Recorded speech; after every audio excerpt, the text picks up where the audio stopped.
Pricing tools are great at saving you time, but they will never tell you what to price at. That would be great.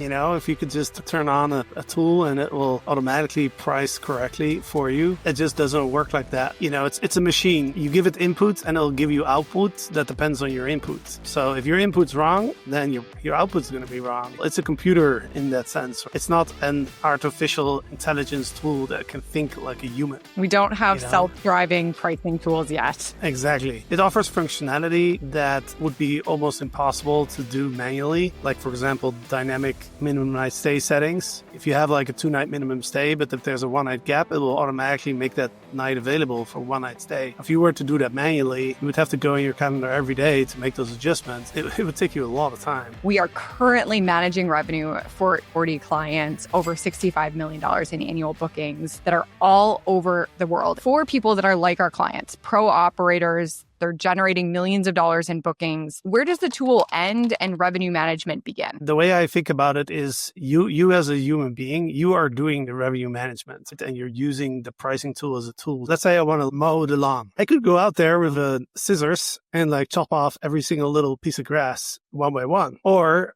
I could use a machine and push it. The machine isn't mowing the lawn by itself, right? I'm still pushing it. So I think that's the challenge with the mindset that a lot of operators have, because we have potential clients that come to us and, we do our revenue report for them. And sometimes they ask us, well, I'm already using Price Labs. So what are you guys going to do different than I? Because I have a pricing tool. So in their mind, it's like, oh, if you have a pricing tool, then you're maximizing revenue. And that couldn't be further from the truth, because if I put numbers in the pricing tool that are not going to good prices, then we could be at 0% occupancy. What if I put $10,000 in our base prices? No one's going to book our units. I could be saying hey, what am I doing wrong? I have a pricing tool. So yeah, if you tell it to do something stupid, it will do something stupid. I think it's always fun to talk to you because you have somewhat of an understanding, but you're not in the weeds, right? Yep. So I always find it interesting because it kind of teaches me how people who are not in it think about revenue management. I'm sure our clients know more than I do because they've been in the short-term rental industry for years and years. In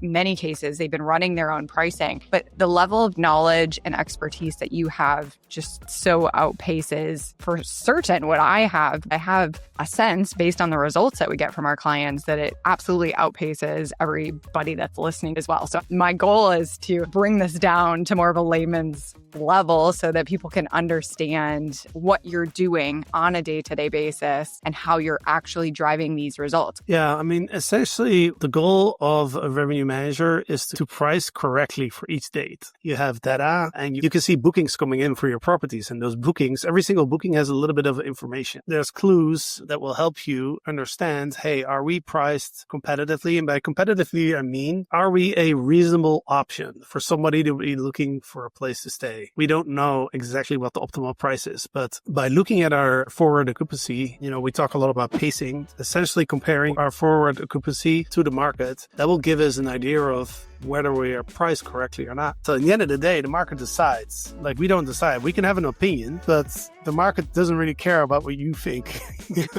Neither does the market care about what I think. At the end of the day, the travelers, the guests, they decide. And so we need to be humble in that sense and not getting carried away by our own, preconceptions about what the price should be. So when you see those signals, what specifically are you changing or adjusting or updating? Yeah, there's a lot of factors involved, right? But essentially, our goal is to what I call participate in the entire booking window. So if the booking window is 3 months, right? The first people are starting to book about 3 months from the check-in date. Then I want our unit to be priced so that it's a reasonable option. Again, it doesn't mean that it's going to get booked, but at least it should be a reasonable option. Now, if I see that we're 2 weeks into the booking window and we still haven't gotten any bookings and the market is now 10% booked up, for example, and we're still at 0, now I'm starting to think that, maybe we're priced a little bit too high because to 10%, let's say that's 100 people. If there's 1,000 units, there's 100 people that made bookings for specific dates and none of them chose us. We should probably lower the prices a little bit for that particular time period. We're always looking at when are people booking and are we getting our fair share of the bookings in that part of the booking window. And especially the early part of the booking window is important. A case study of one of our clients, they were doing a good job on their pricing, except for they weren't monitoring their pay pacing very well. Their booking window was like, I don't know, maybe like 20 days or something. But the market, the booking window was like the median booking window I'm talking about now. That's like 35, 40. So that means that the first people are starting to book maybe 3 months out. They were not getting any bookings until like a month out. So all those people that would book in the first 2 months, they weren't getting any of those bookings. So now you have to fill up all your units and you only have a third of the booking window left. But a lot of people are not aware of, okay, well, what is the booking window, right? And so they just look at their last year's bookings. So in this case, for example, this client, they weren't really watching the booking windows. They had no idea that they could be booked much further in advance. And those earlier bookings, typically you'll be able to get a better price because most hosts